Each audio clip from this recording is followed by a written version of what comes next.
Hello students. आज मैं lesson 10 robin hood meets A stranger lesson explain कर रही हूँ। इस लेसन में रॉबिन हुड एक ऐसा करेक्टर है जो खतरों से खेलता है और किस तरह से वो जंगलों में राज करता है उसके बारे में बताया गया है। Robin Hood often went for long walks in the forest all by himself. He loved his outlaw army and enjoyed all the business of the camp. But he had to be ever on the alert, watching and listening, visiting look-out posts and hiding places, sometimes slipping into Nottingham to learn the latest news, and this he could best to do on his own. Robin hood जंगलों की लंबी से लंबी यात्रा पर गए और उन्होंने वहां पर अपने कई तरह के कैंप बनाए हुए थे। उन कैंपों में उसकी छोटी छोटी टुकड़ियां थी जो आर्मी के रूप में बिना किसी कानून के वहां पर काम करती थी। वो अपने कैंपों में बहुत ही इंजॉय करता था और उन कैंपों में रह करके वो अलर्ट रहता था, सब तरफ देखता रहता था और सब कुछ सुनता था और सभी जगहों पर छिप करके वो जंगलों में होने वाली वारदाताओं को, जितनी भी वारदाताएं होती थी, उनको देखता था।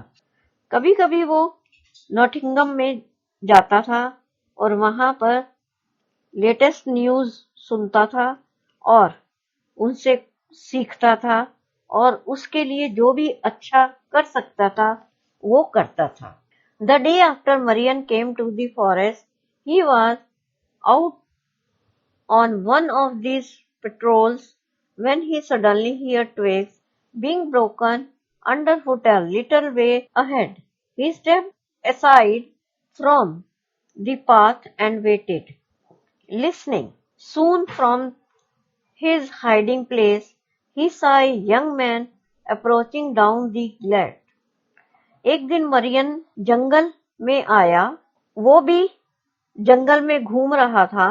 अचानक उसने वहां पर तिनकों के फड़फड़ाने की आवाज सुनी जो कि किसी के पैरों के नीचे दब रहे थे। वो उसी आवाज की ओर गया जहां से वो आवाज आ रही थी। वहां छिप करके उसने देखा कि एक जवान व्यक्ति, यंग मैन, एक कटार जैसी चीज को लेकर खड़ा है और वो लंबा मजबूत व्यक्ति है। He was tall and strong and carried only a dagger and broadsword. For a moment it crossed Robin's mind that he had been this young fellow. वो व्यक्ति लंबा और मजबूत था। वो अपने साथ एक चौड़ी छोटी तलवार और एक चौड़ी बड़ी तलवार लेकर के घूम रहा था।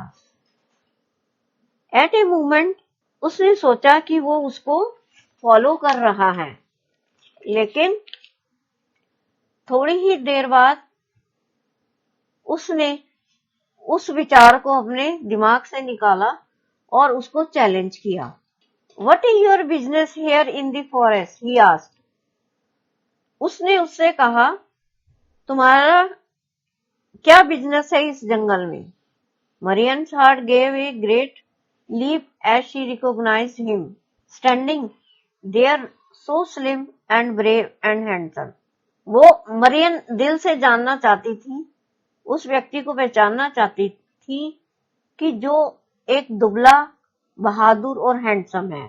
But then she had another thought. She had traveled 90 odd miles pretending to be a man, and no one had found her out. Why give herself away so soon? So she stood her ground. वह एक man के रूप में कई बार अपना वेश बदल चुकी थी और कोई भी उसके इस बदले हुए रूप को नहीं पहचान पाया था। कोई भी नहीं उसको पहचान पाता था और अब वो भी चाहती थी कि वो देखे कि वो उसके रूप को पहचान पाता है या नहीं। इसलिए वो खुले मैदान में आ गई। What is my business here? You ask. I ask you what is your? तुम मुझसे पूछते हो कि मेरा यहाँ क्या बिजनेस है, क्या काम है। मैं पूछती हूँ तुम्हारा क्या है। You are now in outlaw country, said Robin. We do not suffer strangers in the greenwood. You should go back the way you came. Robin ने कहा, तुम्हारा इस बिना कानून वाली कंट्री में क्या काम है। यहाँ पर तुम जंगलों में बहुत से खतरों से खेलोगे, तो तुम्हें वापस उसी रास्ते से चले जाना चाहिए जहां से तुम आए हो। No outlaw shall make me go back. मुझे बिना कानून के देश से मुझे तुम वापस नहीं भेज सकते, said Marian, and she drew her sword. उसने अपनी तलवार नीचे की ओर करी। Come let us fight it out and may the best man win. चलो हम दोनों आपस में फाइट करते हैं, जो बेस्ट होगा वही जीत जाएगा। Robin was a fine swordsman, but Marian surprised him with her skill and toughness. She could catch off balance and make him miss his stroke. Robin बहुत अच्छा तलवारधारी था, पर वो मरियन के स्ट्रोक से सरप्राइज था, और मरियन भी सरप्राइज थी उसके स्किल और उसकी मजबूती से। वो उसको पकड़ नहीं पाई थी क्योंकि वो उसका स्ट्रोक मिस कर गई थी। And when he made a dangerous cut, जब उसने एक खतरनाक कट लिया, she could turn his blade aside with her best trick of all. She twice changed hands and fought him left to right as boxers sometimes. क्योंकि वो भी एक अच्छी फाइटर थी, इसलिए उसने अपने अच्छे ट्रिक के द्वारा दोनों हाथ से लेफ्ट टू राइट करते हुए एक बॉक्सर की तरह उसके साथ फाइट की। But at last Robin began to wear her down. Now he must surely win, but then she saw her chance. Behind him was a chestnut tree with a root sticking out of the ground in a sort of loop. Most swordmen were careful to see that all was clear behind them, but this time Robin Hood had forgotten. परंतु robin ने उसको नीचे की तरफ down कर दिया। अब वो पूरी तरह से जीत चुका था, परंतु वह उसको एक चांस देना चाहता था। लेकिन अचानक उसकी तलवार की नोक एक चestnut ट्री की रूट पर लगी और वो रूट जो है वो कट कर गिरी। ऑलमोस्ट सभी तलवारधारी केयरफुल थे, क्लियर था, लेकिन रॉबिन हुड जो था वो उस पेड़ के गिरने से उसकी थोड़ी सी यादाश्त उसकी चली गई और वो गिर गया। With a last great effort, Marian attacked and drove him backwards into the trap. His foot caught in the root, his sword fell out of his hands, and down he went head over heels in the bracken. In a moment, Marian's sword was at the throat. एक बहुत अच्छे efforts के साथ Marion ने उसके ऊपर attack किया और उसको पीछे की तरफ अटैक करके उसको एक पिंजरे में डाल दिया, और पिंजरे में डालने से पहले ही उसके पैरों में एक बहुत बड़ी रूट आकर के गिरी और उसके हाथों से उसकी तलवार जमीन पर गिर गई। और उसी क्षण मरियन ने अपनी तलवार उसकी गले पर रख दी और उसे पकड़ करके आगे की तरफ ले जाने लगी, और अब वो उसके शिकंजे में था। Now fellow, she said, get up and tramp. I went to see your outlaw band and the place they abide in. I also want to meet their leader and tell him how I met you sword to sword and beat you to your knees. उसने कहा, चलो मुझे रास्ता दिखाओ कहाँ पर है तुम्हारा आउटलॉ बैंड? वो कंपनी कहाँ है जो जिसका कोई भी कानून नहीं है? उस जगह को मुझे दिखाओ और मुझे अपने लीडर को मिलाओ। उसको भी मैं पैरों पे गिराना चाहता हूँ। There was no way Robin could get out of it. He had to obey. Scrambling to his feet, he stood there helpless and feeling rather foolish. Robin के पास कोई रास्ता नहीं था।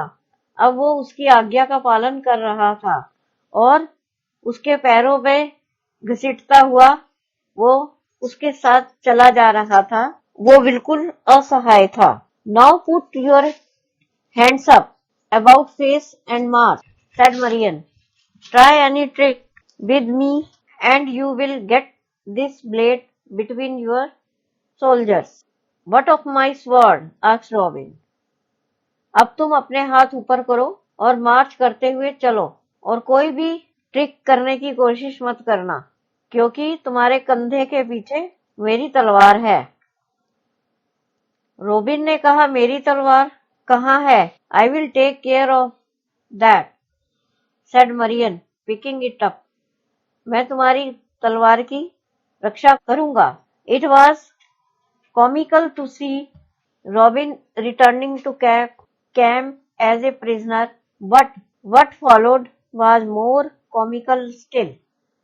As the outlaws clustered round, Marian spoke out in a ringing voice. Robin एक कैदी की तरह, एक प्रिजनर की तरह अपने कैंप में आया और वो अब एक बंधक था। मरियन ने वहां बहुत ऊंची आवाज में आकर के चिल्लाया, fetch me your leader, I come to marry him. मैंने तुम्हारे लीडर को पकड़ लिया है, तुम्हारा लीडर मेरे कब्जे में है, मैं उससे शादी करने आया हूं। At this the outlaw laughed. Our leader is no woman, but the man who stands at sword's point. Outlaw जो वहां के कंपनी के लोग थे वो जोर से हंसने लगे। हमारा लीडर जो है वो औरत नहीं है, वो तो एक आदमी है जो तुम्हारी तलवार के पॉइंट पर है। This feed asked Marian. Why he cannot even hold his own against a woman? Marion ने कहा, जो लीडर तुम्हारा मुझे फॉलो कर रहा है वो उसको तुम ध्यान से देखो, वो एक वुमेन के अगेंस्ट में है। Then she let out a peal of laughter and dropped her sword. I am no man, as I appear, but Robin people Marian.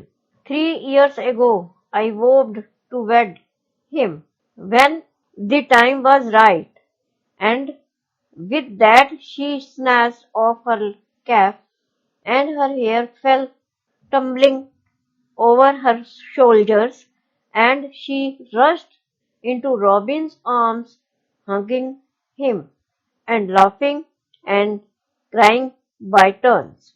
जैसे ही वो वहां के कैंप के लोग हंसने लगे तो उसके हाथों से उसकी नीचे गिर गई और उसने बोला कि मैं आदमी नहीं हूं, मैं एक औरत हूं और मैं कई दिनों से इसका पीछा कर रही हूं।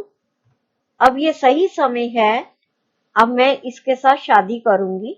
और उसने जल्दी से अपनी कैप को ऊपर की तरफ खींचा जिससे उसके बाल उसके कंधों पर लहराने लगे और उसने रॉबिन को अपनी बाहों में ले लिया और जोर से हंसने लगी। A few days later, Robin and Marian got married. थोड़े दिनों के बाद रॉबिन और मरियन ने शादी कर ली। Okay, thank you.